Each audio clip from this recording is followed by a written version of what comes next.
Hi, I'm Seraphine. And for 5 years, I cleaned toilets at night, served burgers at lunch, and babysat 3 screaming toddlers every morning, just to earn a scholarship I thought would save my future and help my sister find hers. But the same sister I sacrificed for? She used my laptop to decline that scholarship behind my back. Then my mother defended her, said it was better for the family. Now people whisper that I was the selfish one. They raised money off my name, told the world I was unstable, called me jealous. But what if I told you, they've done this before? And what if this time I caught them in 1080p? It was 2:07 in the morning when I wiped the last streak off the glass conference table on the 4th floor of the Huntington building. I could hear the buzz of the vending machine humming in the hallway. My hands were raw from hours of bleach and industrial cleaner, and my knees ached from bending and kneeling more times than I could count. But the silence, that deep, humming stillness, was a kind of peace. Mobile slept while I worked. I checked the old sticky note in my wallet, a short list of the next day's to-dos written in my tight, upright handwriting. 6:30 a.m. Babysitting, noon, lunch shift at diner, 8 p.m., janitorial rotation. That routine had become my version of normal. In a town like Mobile, Alabama, with its tight-knit conservatism and everybody knows everybody rhythm, I wasn't the anomaly. I was the survival story nobody talked about. Most people assumed I was the older sister. They saw me as the one who handled things, kept bills paid, remembered birthdays, didn't cry when others did. But no, Kalista was older by 2 years. What they didn't see was how often I'd go without so she could heal from her episodes, how many classes I juggled around her therapy appointments, how I learned to mask my panic when she couldn't get out of bed for days. I got my first job at 14. The diner on Government Street paid cash if you didn't make noise. And I didn't. I balanced trays heavier than I was, memorized regulars' orders, and smiled when the cook called me darlin'. Back then, I still believed effort meant progress. That hard work would always be noticed. But home was different. At home, hard work was invisible if it didn't benefit Kalista. Mom praised her for trying while I did the doing. She cried through high school, failed 2 community college programs, and no one batted an eye. When I brought home straight A's while working part-time, the most I got was a good job, before someone asked if I'd helped Kalista with her paperwork. I still remember what Mr. Graves, my 10th grade history teacher, told me once after class. Tough girls don't cry, they plan. I didn't cry. I scheduled, strategized, sacrificed, and I never said a word about how much I started to resent the silence in return. By the time I turned 20, I was doing 3 jobs regularly. The babysitting came first each morning, 3 toddlers from 2 different households. They called me Miss Sarah, and I fed them cereal while submitting my own class essays on my phone between cartoons and playtime. The afternoon was reserved for the diner. Same place, different apron. I ran the lunch shift like a captain. My feet never stopped moving. My smile stayed on like armor. I knew who tipped, who didn't, who wanted refills before asking, and who needed extra napkins. Then came the night shift, cleaning offices, emptying bins, disinfecting spaces left by men in suits. The janitorial crew was mostly older men, some from Honduras, others from New Orleans after Katrina. One of them, Ruben, once told me, "You learn a lot cleaning what others pretend doesn't exist. Dirt tells stories. Sometimes it tells the truth." I held on to that. That night, as I packed up my supplies, I leaned against the vending machine and pulled out my phone. Notifications were buried under shift messages and overdue bill alerts, but one stood out, an email from the Hope Bridge Foundation. I opened it, breath locked in my throat. "Dear Seraphine Torres, congratulations! We are pleased to offer you a full scholarship." I stared at the screen, rereading it over and over. A laugh tried to escape, but it came out choked. My hands trembled. I screenshotted it and sent it to Lauren, my best friend from high school. She replied with 15 exclamation marks and a meme of a woman fainting. But I didn't tell Mom. Or Kalista. Not yet. Part of me wanted to. Part of me longed for the moment when I could walk in and say, "Look, I made it." But another part of me hesitated. I wasn't sure what would happen when that dream finally became visible, when it stopped being mine alone. Later that morning, before collapsing into bed, I responded to the scholarship email with my official acceptance, attached the required documents, and clicked send. Then I waited. 1 day passed, then 2. No confirmation, no reply. Maybe the system was backed up.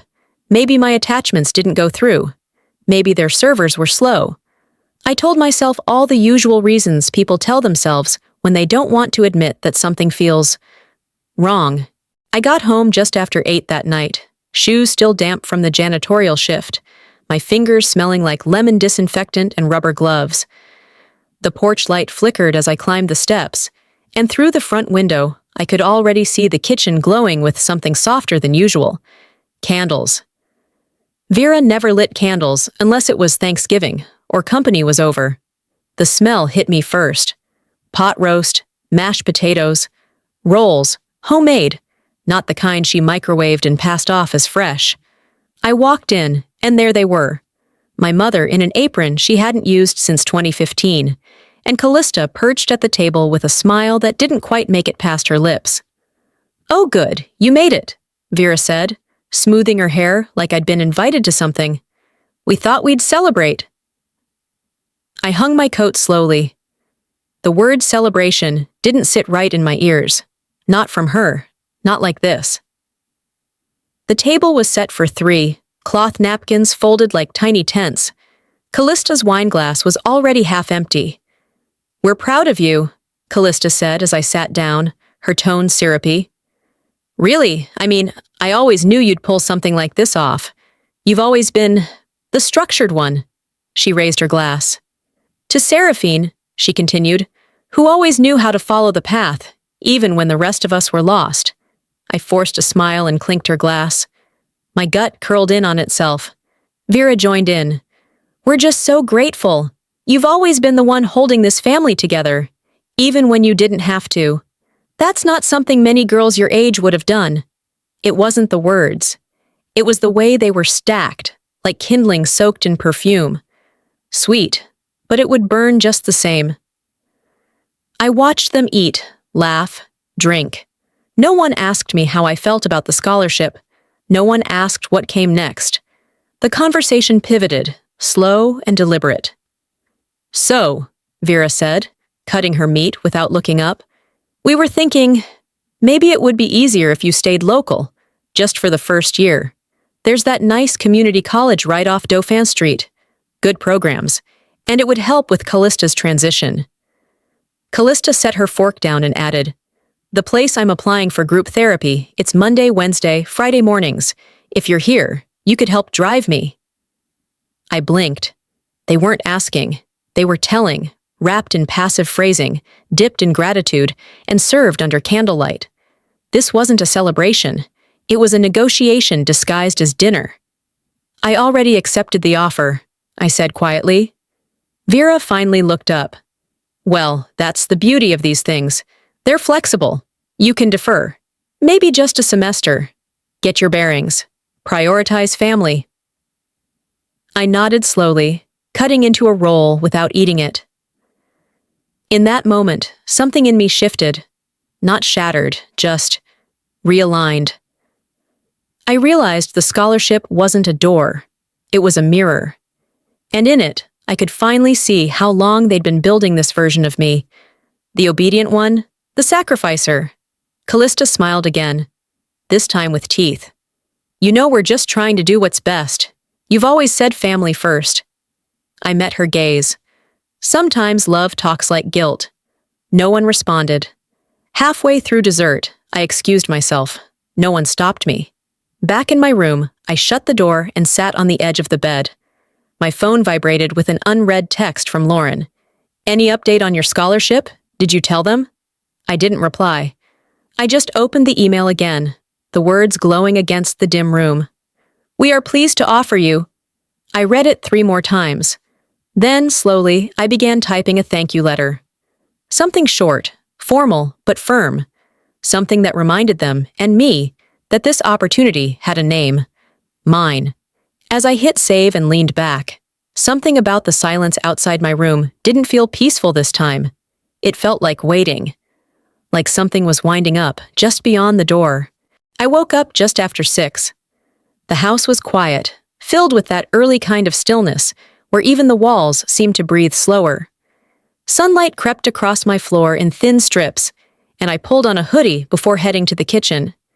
As I passed my desk, I saw the laptop, still open, screen on sleep mode. That wasn't normal. I always closed it. Always. Especially now, with so much at stake. I tapped the trackpad. The screen lit up to my inbox. A new message had come in late the night before. The subject line read, "Confirmation of scholarship withdrawal." My heart stumbled. I clicked it. "We confirm your decision to decline the scholarship offer previously extended. We have updated our records accordingly." I read it 3 times. Then again, and again. Each word sharper, colder. Decline? I hadn't declined anything. I yanked open my sent folder. There it was. An email from my address, addressed to the scholarship coordinator. Formal, polite, grammatically perfect. After careful consideration, I have decided to withdraw my acceptance. Timestamp. 2 nights ago, the night of that damn dinner. No. I checked my drafts. The thank you email I had written after dinner, still sitting there, unsent. I hadn't touched my computer since. I grabbed my phone, opened the router history, cross-referenced login timestamps. One device had logged into the network under my name that night. A MacBook. Mine. But another, Kalista's phone, had connected around the same time, right as I was in the shower. Just needed to check something for her internship, she had said, when borrowing my laptop for a few minutes before dinner. 5 minutes max. I sat there, hands gripping the edge of the table. I didn't feel anything at first, not rage, not panic, just hollowness, like someone had scooped out my insides and left me with an echo. They didn't just block my opportunity. They used my hands to do it. I stood and walked to the hallway. The kitchen was already buzzing. Kalista's laugh floated through the doorway, light and unbothered. Vera was brewing coffee, humming a tune from a radio ad. I watched them from behind the corner. I watched my sister pour orange juice like she hadn't broken anything. I watched my mother butter toast as if she hadn't watched it happen. They moved on, without hesitation, as if I hadn't just vanished from my own future. I didn't say a word. I couldn't, not yet. Instead, I walked back to my room and sat down, breathing slow, deliberate breaths. I opened a new tab and looked up the scholarship office number, dialed. The hold music played for 6 minutes, plucked strings, and elevator synth. Finally, someone picked up. "Hi, this is Marissa with Hope Bridge Admissions. How can I help?" "I got an email saying I withdrew my scholarship acceptance," I said. "I didn't send that." There was a pause. "Can I have your application ID?" I gave it. Typing, clicking. "Yes, we did receive a withdrawal message. It came from your registered email address, and the decision was logged in the system on Monday at 8:11 p.m. My throat dried. "That's not possible. I didn't send anything." "I understand," Marissa said, still professional, not unkind. "But unfortunately, since it came from your verified contact and included all matching credentials, we processed it as final." "I never authorized that. I still want the scholarship." "I'm really sorry," she said. "At this stage, the award has already been reassigned. Unless a formal complaint is filed with digital evidence of fraud or identity misuse, we can't override it." She gave me an email to follow up, asked if there was anything else. "No," I said. "That's all." I ended the call. For a while, I just sat. Then I stood, walked to the printer, and started hitting print on everything. Screenshots, timestamps, login histories. I didn't cry. I started printing things out. The morning after printing, everything felt like stepping back into a house that wasn't mine. Same scent of overcooked coffee, same creaking hallway floorboards. But everything looked shinier, polished in that artificial way, like someone cleaned up after a mess they wouldn't admit to making. I walked into the kitchen. Kalista was humming while cracking eggs into a pan, her ponytail swaying like she was starring in her own cooking show. Vera was outside, watering the front garden, still in her robe, still barefoot. I stood there for a moment, watching the choreography of their piece. The world had kept spinning. My world had stopped. They weren't mourning the loss of anything. They weren't aware, or pretending not to be, of the theft that had taken place 2 feet from their favorite coffee mugs. "You're up early," Kalista said, without turning. "Didn't think you had babysitting today." I nodded slowly. "I have errands." "Ah." She flipped an omelet. "By the way, did you end up replying to that email? I saw something pop up on your screen that night. Looked like a scholarship update." My breath caught. There it was. The slip. I hadn't told her I received a scholarship update.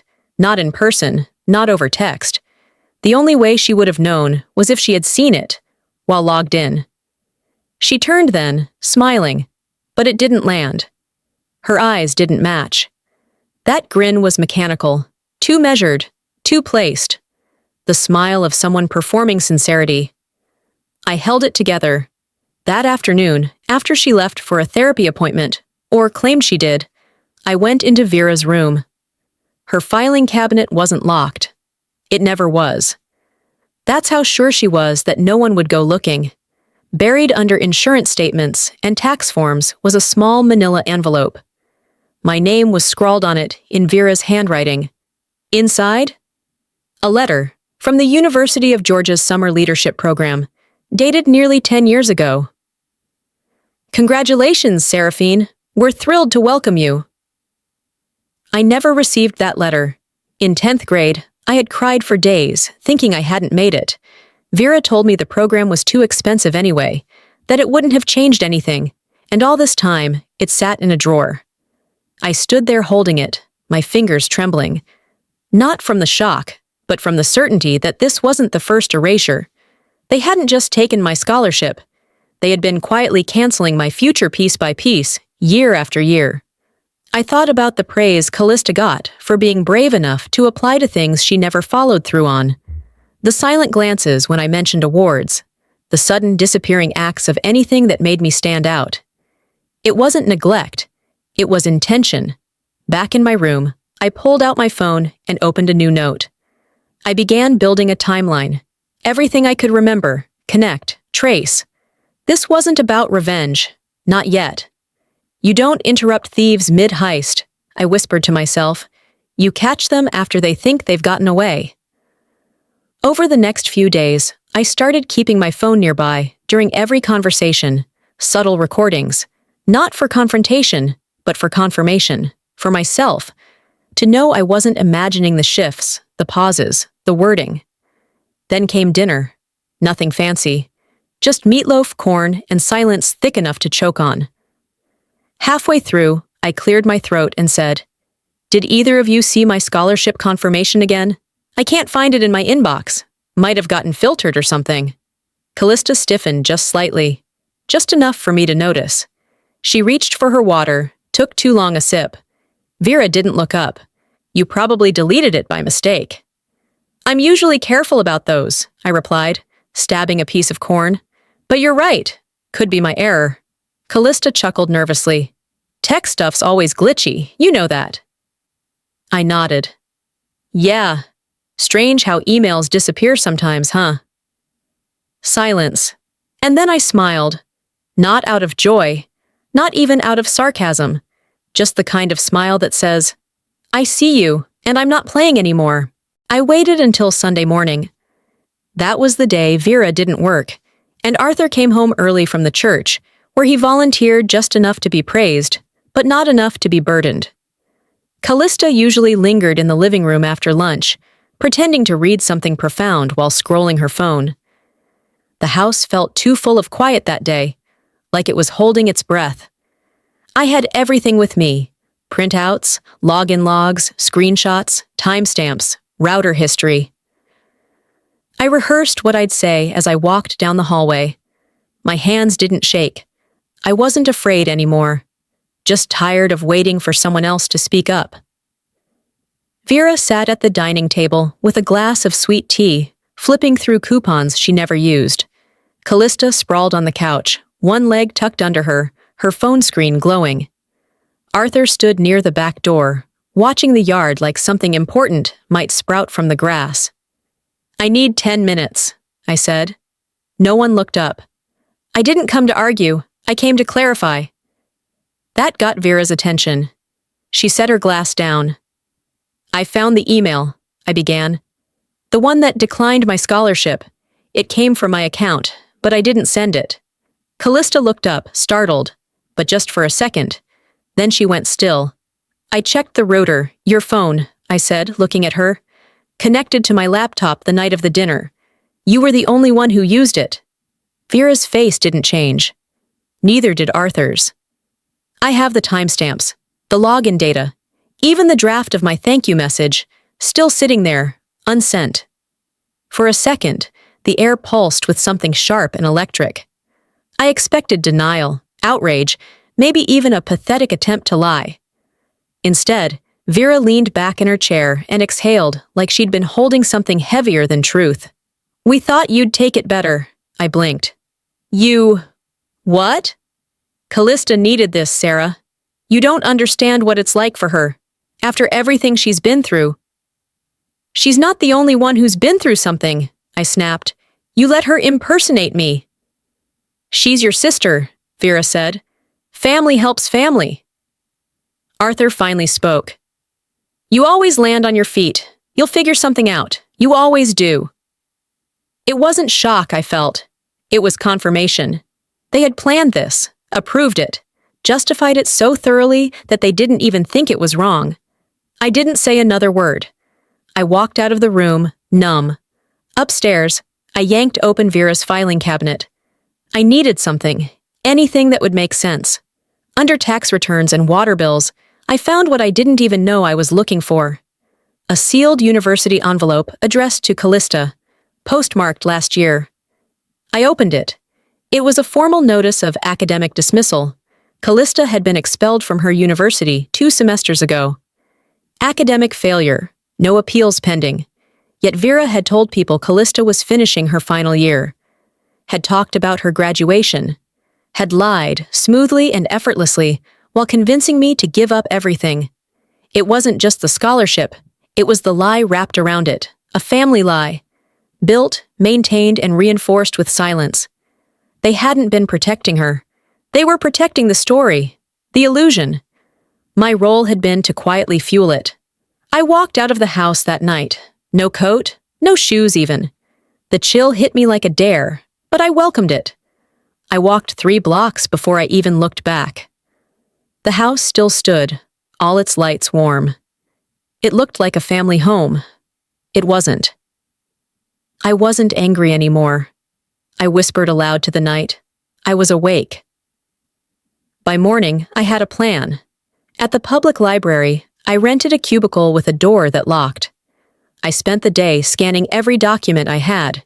Evidence, transcripts, email chains, photos of the scholarship letter. I uploaded it all to an encrypted drive and labeled the file.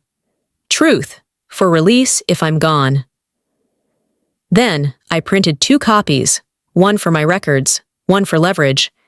Not because I planned to disappear, but because I'd spent enough of my life being erased quietly. They called it betrayal. I called it preserving evidence. The library had always smelled like dust and old paperbacks, but that morning it smelled like purpose. I didn't go home after walking out. I wasn't ready to sit in a house that saw betrayal as strategy. Instead, I booked a study cubicle at the back of the building, one with a frosted glass door and no windows. It felt like a war room. I spread everything out on the desk. Printouts, IP logs, the time-stamped email headers, router access screenshots. The pile of evidence looked more like a trial folder than anything else. In my mind, it was exactly that. Not emotional anymore. This was structure. I labeled each document in neat Sharpie print and grouped them by timeline. For hours, I scanned, uploaded, sorted. One folder on my flash drive read, Evidence Set A, Digital Access. Another, Evidence Set B, Prior History. I had never considered myself a paranoid person, just prepared. It was almost noon when I remembered the old iPad I used to share with Kalista when she had panic attacks and needed help with her online therapy sessions. It hadn't been turned on in months, but I had it in my tote bag from a recent cleanup. I plugged it in. When it lit up, I navigated to the Notes app out of habit. And there it was. A draft. Unsent. Just a few lines long, but unmistakable. To whom it may concern, I'm writing to formally withdraw. The timestamp? Exactly 24 hours before the scholarship email had been sent. I read it twice, 3 times. It was too polished for Kalista's usual scattered style. There were no spelling errors, no emotional tangents, just cold, structured language, like she'd rehearsed it or copied it. The realization sunk in like a nail. This wasn't heat of the moment. She didn't panic. She planned it. I printed the note, slid it into a new folder labeled Set C, Premeditation, and added it to what I now called my case binder. It felt surreal, like I was watching someone else's documentary unfold. That afternoon, I took a bus to the nearby university. They had a legal aid desk run by law students. I waited quietly, holding my folders, until they called me in. I have a hypothetical, I began, sitting across from a girl no older than 22. She pushed up her glasses and gave me a kind, practiced smile. I'm listening. If someone impersonated another person via email, used their account, their identity, to cancel a scholarship, and it cost them their future, what is that legally? She didn't flinch. That's impersonation. If they knew it would cause financial loss, that's fraud. She paused. Do you have proof? Hypothetically, I said, sliding a folder an inch closer without opening it. Plenty. She leaned back. Then it's not just a hypothetical. I didn't confirm. I didn't have to. That evening, I stopped at a hardware store and bought a small fireproof lockbox. It cost more than I wanted to spend, but peace of mind was becoming a rare currency. Inside it, I placed the USB drive that held everything, every file, every scanned document, every screenshot. In Sharpie, I wrote one word on the outside. Confession. Then I walked to the diner, where I picked up weekend shifts and handed a small envelope to the manager, Lisa, a woman who had once bailed her cousin out of jail just because she didn't believe in turning your back on family. If anything happens to me, I said, open this. Lisa didn't ask. She just nodded and tucked it into her purse. Back in my room, I opened my laptop. I drafted an email to the Hope Bridge Foundation. To whom it may concern, I'm requesting a formal review of the withdrawal submitted under my name. I believe I was impersonated, and I have attached supporting documentation to substantiate this claim. Respectfully, Serafine Torres. Attached were 12 files. Labeled. Time-stamped. Cross-verified. I didn't beg.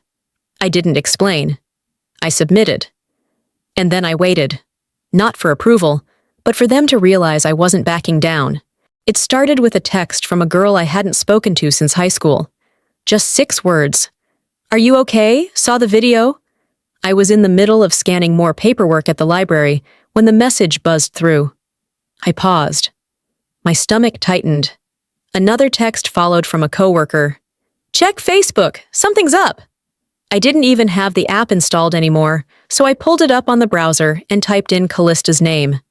There she was, pinned video, 5,000 views and climbing, dozens of heart reacts, and sad emojis floating under her tear-streaked thumbnail. I tapped play. Her voice trembled. This is really hard for me to talk about, but I need to be honest with everyone who supported me. She sniffed, eyes welling. There's been someone in my life who didn't want me to succeed, someone close. And when my opportunity came through, they took it from me, used my name, tried to ruin everything I'd worked for. She never said my name, but she didn't have to. In the comments, it was clear. People connected the dots faster than I ever expected. Her sister? I heard her younger sister got a scholarship. Maybe she's jealous? Blood can be toxic too. What made it worse was Vera's comment right under the video. It breaks my heart what jealousy can do to a family. We raised them with love. I guess some people just don't know how to receive it. That's when it hit me. They weren't hiding anymore. They were rewriting the story, and in their version, I was the villain. For 2 full days, people I knew in passing, neighbors, old classmates, the woman at the front desk of the library, started treating me differently. A little cooler. Some stopped making eye contact. One woman actually moved her kid to the other side of the bench when I sat down in the park. By Thursday, a girl named Melanie from the diner pulled me aside. "Have you seen this?" she asked, holding up her phone. It was a fundraiser page titled, "Help Kalista Start Fresh." The description was short but gutting. After being sabotaged by someone she loved, Kalista is starting over. Help her get the support she needs. They'd raised over $6,000 in 2 days.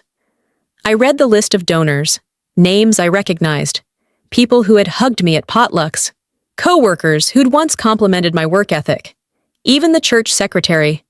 They weren't just playing the victim, they were cashing in on it. I didn't cry, I didn't curse. I walked home in silence, printed out the entire campaign page, every comment, every transaction record I could trace. I took screenshots of the video, the public responses, the fake sympathy posts. I remembered a line from a law podcast I listened to once while mopping floors. Defamation is rarely loud. It's disguised as concern. So I labeled a new folder. Exhibit C, Social Manipulation. I submitted a fraud report to the fundraiser platform. A few hours later, I got the reply. After review, we find insufficient evidence to warrant removal of this campaign. It felt like slamming into a wall. That evening, I applied for a job at a local bookstore. The manager, a man with glasses that never quite stayed on his nose, looked at my resume and smiled politely. "We've heard there's some situation online," he said. "It's just not the right time for us." I left without replying. I wasn't just losing college, I was losing my name. So I went offline. 1 week. No posts, no comments, no defending myself. I stopped replying to texts unless it was from someone I trusted with more than words. Each night, I returned to the library, cubicle B6. Same spot, same grind. I built timelines, matched timestamps, linked devices. I archived video, downloaded audio, preserved metadata. Let them think I was hiding. Let them think I was ashamed. They made the public believe I was silent out of guilt. But I was silent because I was loading. I didn't plan to talk to Mrs. Ellison. It just happened. I was walking back from the library, 2 folders heavier and a soul 2 years older, when she was clipping her rose bushes in the front yard. "Seraphine," she called out, brushing dirt off her hands. "I meant to tell you, your party looked lovely the other night." "Party?" I blinked. "Excuse me?" "The graduation dinner. We caught it on the new camera system George installed. It records the backyard too. Everything crystal clear now, even in low light." It hit me like a spark in dry grass. "Wait," I said carefully. "It records the patio?" "Oh, everything out back. Want to see?" I nodded too quickly. Inside, her husband fiddled with a remote, pulling up the security feed on a small wall-mounted screen. He skipped through the footage until we landed on the night I couldn't forget. The night my laptop was borrowed. At 8:06 p.m., Kalista appeared on screen holding my laptop. She walked onto the patio, sat under the porch light, and opened the screen. I watched her type, pause, glance around. Her face framed in perfect detail. She stared at the screen for a long moment, her fingers hovering. Then she hit something. Enter, probably. She closed the laptop, stood, and walked inside. Timestamp 8:11 p.m. The same minute the withdrawal email was logged. Mrs. Ellison looked over. "She okay?" She seemed nervous. "Just figuring some things out," I said, my voice steady. They offered me a USB copy of the footage, and I took it with a calm that didn't reach my bloodstream until much later. Back at the library, I pulled up the scholarship withdrawal email and reread it. After thoughtful deliberation, I have decided to relinquish the offered position. The tone had always been stiff, but now I saw more. Kalista had two tells in her writing. One, she always swapped your and your. And two, she double-spaced after every period, like she was taught in some outdated typing class. Both were present. I cross-referenced it with her old Facebook posts. There it was. "Hope you're enjoying your summer," and "This is what happens when people forget." It wasn't just impersonation, it was a signature. I compiled everything into one master folder. The video, the timestamp, the grammar patterns, the metadata logs. Labeled it Exhibit D, Unalterable Proof. Inside it, I added a single-page document. Intentional misrepresentation for financial gain, perpetrated by Kalista Torres. Evidence enclosed. I didn't feel victorious. I felt prepared. That evening, Vera texted me. "Dinner at 7. Let's try to reset." I almost ignored it, but then I thought, why not? At 6:58, I walked into the house. They were already seated. Vera plated the food. Kalista poured water. I sat down, pulled out my phone, and placed it face up next to my napkin. Vera raised an eyebrow. "Everything okay?" I smiled gently. "Oh yeah, I just found out the Ellisons got a new security system, HD resolution, even in the dark. Picked up everything from the backyard during the party." Kalista froze mid-chew. Vera's fork clinked against her plate. Neither said a word. I didn't explain, didn't elaborate. I just let it hang. They were smart enough to connect the dots, and I didn't need to connect them for them. I took one bite of mashed potatoes, then set my fork down. "Some lies echo," I said quietly, pushing my plate forward. "Others get replayed in 1080p. And with that, I stood, tucked in my chair, and walked out of the house. They weren't afraid of what they did. They were afraid someone else finally saw it. The envelope arrived on a Tuesday.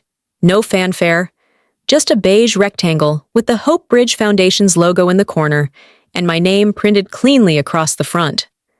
The weight of it felt wrong, too light for what I'd carried inside me for weeks. I opened it in the library cubicle I'd started calling mine. The letter inside was short, polite, and unforgivably neutral.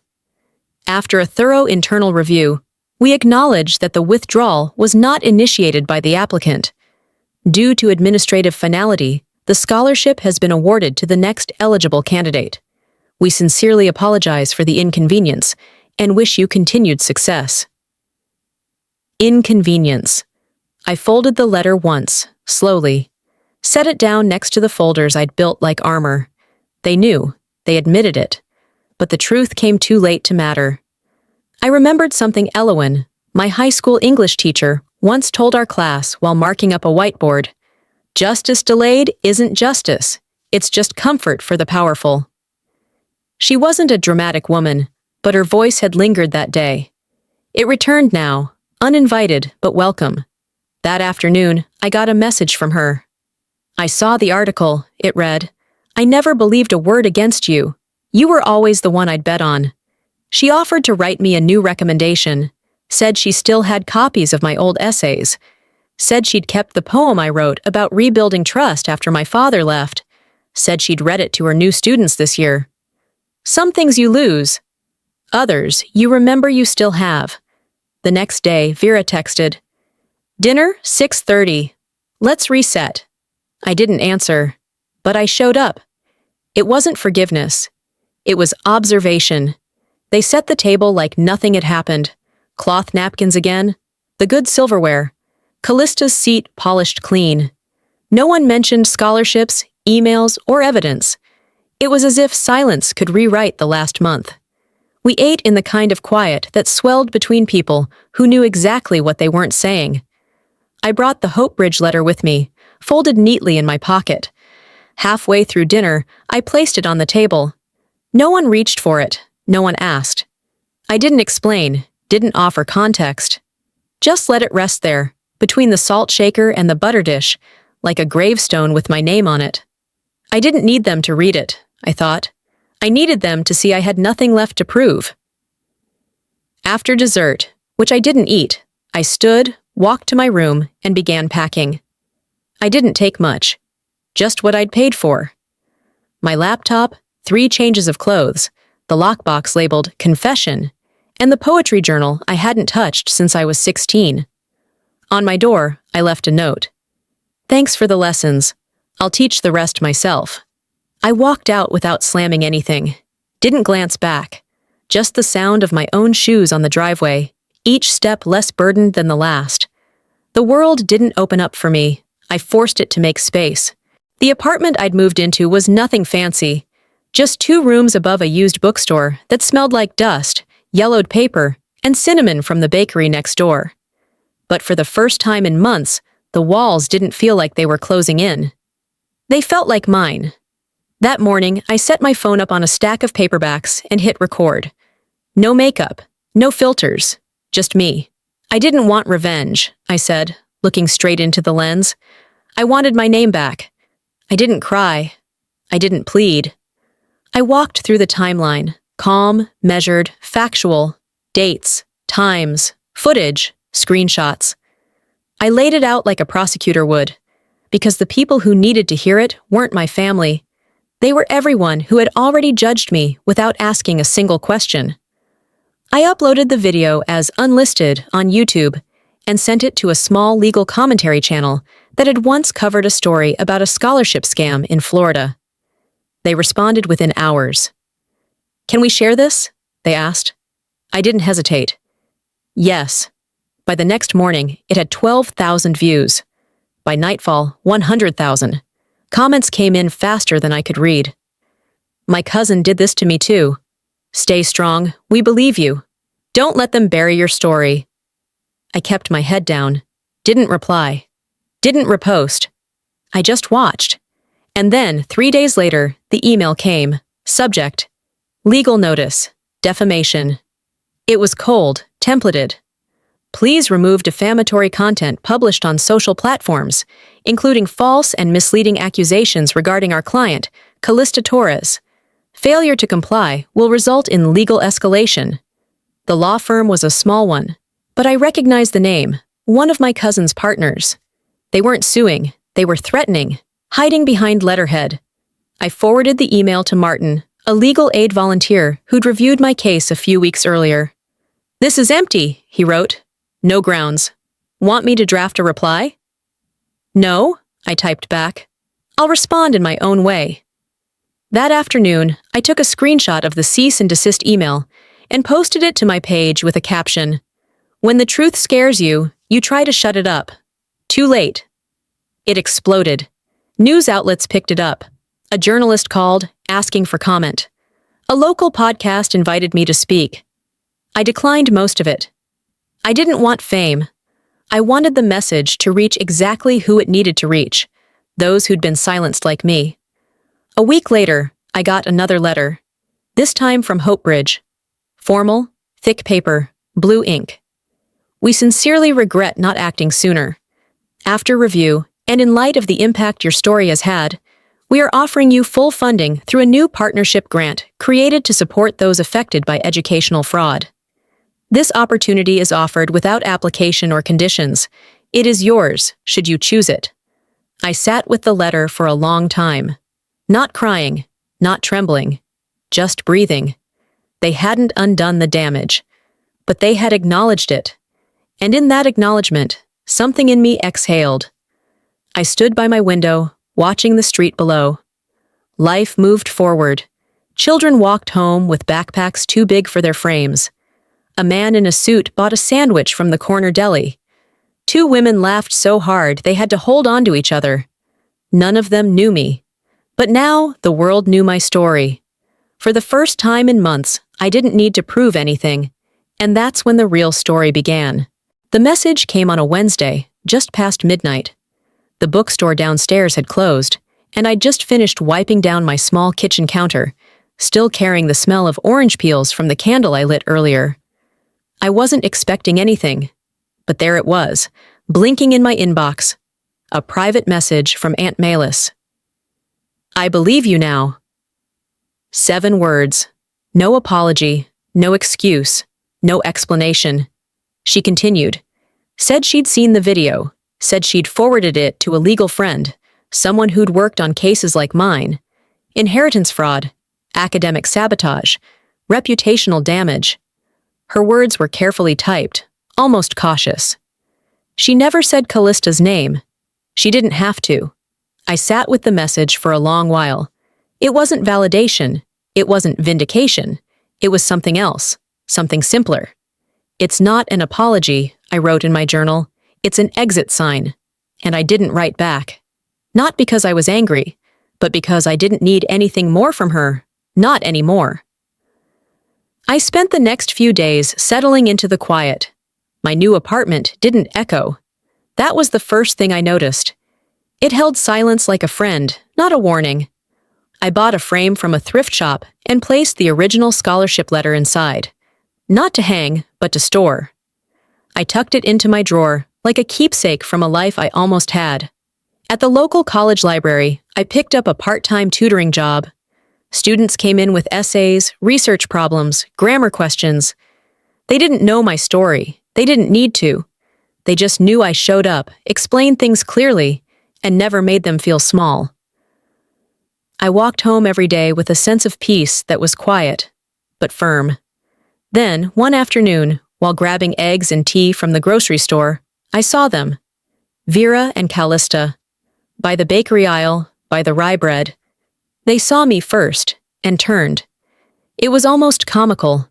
The sudden fascination with a loaf of bread they'd never bought before. The way they moved without speaking. The panic behind Vera's eyes. I didn't pause. I didn't confront. I just passed by, offered a half smile. Not out of politeness. Out of power. Because I was no longer the girl they erased. I was the woman who survived it. Back at the apartment, I pulled out my journal. I wrote, I didn't win back what was taken. I outgrew the need to get it from them. Later that evening, Lauren called. I sent your story to this research fellowship program I heard about, she said. They're accepting late applications. You should apply. I hesitated. Old doubts nudged me. But this time, I didn't let them speak first. I'll try, I told her. It wasn't a roar. It wasn't defiant, but it was courage. The kind that grows quiet, then stands. A few weeks later, my mentor, Elowen, invited me to a small dinner at her home. Just a few people, writers, teachers, 2 women from the community center who had also left families behind. We ate slow, talked loud, laughed from places still healing. There were no masks at that table, no fake compliments, just mismatched plates and unspoken understanding. At some point, someone asked, "What made you stay silent for so long?" I thought for a moment and said, I wasn't silent. I was being edited. They all nodded. They knew exactly what that meant. And in that moment, as I passed the mashed potatoes and listened to another woman recount how her own sister had taken her name off a deed, I realized something that stayed with me. Family can be chosen, and sometimes rebuilt from ruin. And just when I thought I was done, someone knocked, holding an envelope that would change everything again. The knock came just after 8 in the morning. I hadn't even poured my coffee yet. The bookstore below was still dark, and the air outside my window held that pre-sunrise chill that made everything feel suspended. I opened the door to a courier in a navy jacket. No words, just a clipboard and a small white envelope stamped with the Hope Bridge Foundation seal. Inside the envelope was something heavier than it should have been. Hope, confirmation, justice. Dear Serafine Torres, after public and internal review, And in light of your contribution to bringing awareness to educational sabotage, we are pleased to award you full academic funding through the Hope Bridge Restitution Grant, including a living stipend and a year-long mentorship. You weren't just eligible, you were seen. I sat on the edge of my bed and let the words settle like dust after a storm. I didn't cry. I didn't run to call anyone. I simply let myself breathe, slow and steady, in a room where nobody was taking anything from me anymore. Later that week, I called back a journalist who had reached out months ago. She'd asked then if I was ready to go public with names. I hadn't been. Now I was. We met at a coffee shop near campus. She wore a cardigan and carried a recorder the size of a matchbox. "I'm not looking for pity," I told her.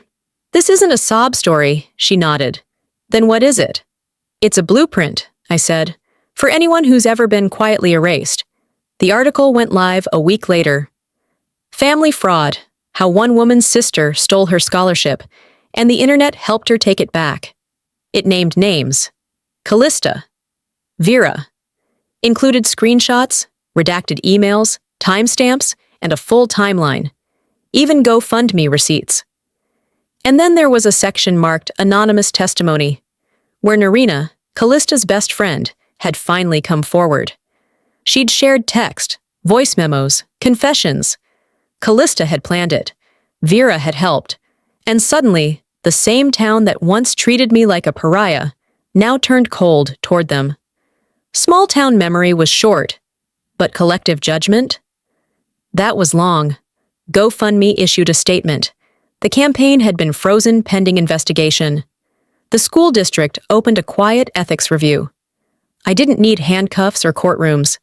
The shame did more damage than any sentence could. I sat across from my attorney, a man named Russell, who wore cufflinks with tiny owls on them. "Will there be charges?" I asked. "Unclear," he said, tapping the armrest. "But even if there aren't, their names are off every shortlist, every board, every PTA. They're not just invisible now, they're radioactive." I nodded. A few days later, I got an email from Vera. Subject: "We should talk." I didn't open it. Then a post popped up on Kalista's feed. A blurry sunset photo with a caption that read, "People change." I didn't respond. The next time I saw them, I was walking out of a community forum at the Civic Center. They were walking in. Vera looked at me, then looked away. Kalista followed suit, and this time, they were the ones who looked smaller. At Hope Bridge orientation, I found my name already printed on a folder. I was seated between a woman studying psychology and a guy with a prosthetic leg who'd survived a car crash. Everyone carried something invisible. During the break, a girl leaned toward me. "You're that girl, right?" she asked. "The one who didn't give up?" I smiled. "No," I said. "I'm the one who made sure they couldn't forget." We shook hands, and I realized something I hadn't said aloud until that moment. This wasn't just survival. This was legacy. And if my story reached you, maybe it wasn't just for me after all.